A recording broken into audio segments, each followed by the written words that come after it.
नमस्कार दोस्तों, मैं एक बार फिर आपका बहुत स्वागत करता हूं आपके अपने YouTube चैनल हमारी गौशाला में। दोस्तों, इस वीडियो में मैं आपके साथ यह साझा कर रहा हूं कि हमने अपने फार्म पर ग्रीन मैन्योरिंग कैसे करी।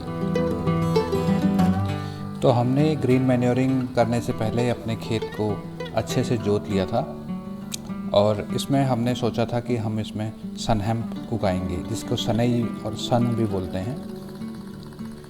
सनई के चुनाव के पीछे यह कारण था कि सन बहुत जल्दी उग जाती है और यह एक लेग्यूमिनस प्लांट भी है। द लेग्यूमिनस का मतलब होता है उसके जड़ों में छोटी छोटी गांठें पाई जाती हैं, जिसमें कुछ बैक्टीरियाज होते हैं जिनको राइजोम्स बोलते हैं, जो प्रकृति से नाइट्रोजन को सोख कर ज़मीन में उपलब्ध कराते हैं।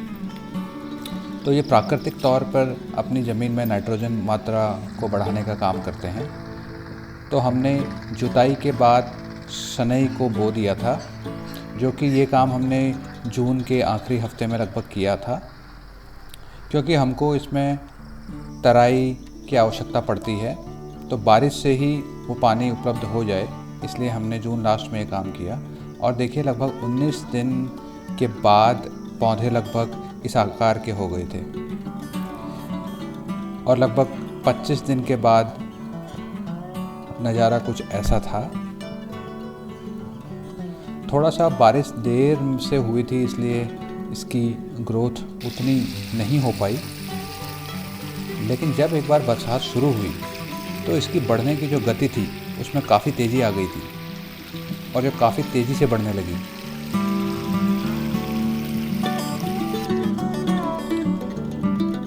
और यहाँ पर आप देख सकते हैं, मैं वहाँ पर खड़ा हुआ हूँ, तो लगभग 4 फीट के आसपास, 3.5-4 फीट के आसपास सनई का साइज़ हो चुका है।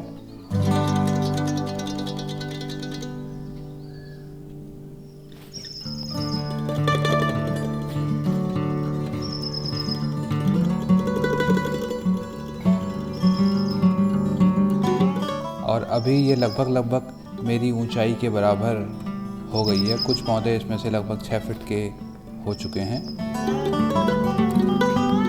तो दोस्तों, यही वो समय होता है लगभग 45 से 50 दिन के बाद, जब हम इसको काट के ज़मीन में ही दबा देते हैं। लगभग फूल आने की स्थिति में ये पौधे हैं अभी, तो इसी समय हम इसे काट के अपनी ज़मीन में दबा देंगे, जिससे कि ये जो पूरा ग्रीन मैटर है, ये जो हरा पदार्थ है, ये पूरा का पूरा ज़मीन में दब के जब सड़ेगा तो ज़मीन के कार्बन को बढ़ाएगा। तो फिर लगभग 39 दिन के बाद हमने ये चीज़ ट्रैक्टर की मदद से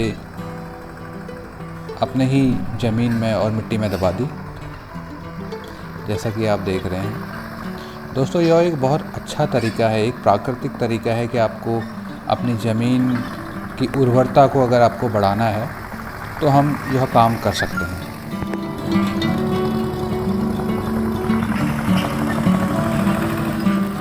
ऐसा करने से हमारी ज़मीन में प्राकृतिक तरीके से नाइट्रोजन एवं अन्य खनिज तत्वों की मात्रा बढ़ जाती है, जिससे कि हमें जो हमारी अगली पैदावार होती है उसको अच्छा पोषण मिलता है।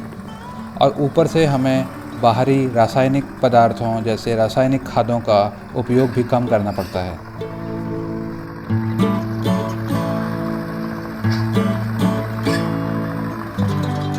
क्योंकि हमारा लक्ष्य है कि हम रासायनिक उर्वरकों का इस्तेमाल नहीं करेंगे और ना ही किसी तरीके की कोई रासायनिक दवाई, कीड़े मारने वाली दवा का इस्तेमाल करेंगे। इसलिए हम हमारे खेत को एक ऑर्गेनिक तरीके से उगाने के लिए तैयार कर रहे हैं। तो इसलिए सबसे पहला काम जो हमने किया वो था ग्रीन मैन्योरिंग करना।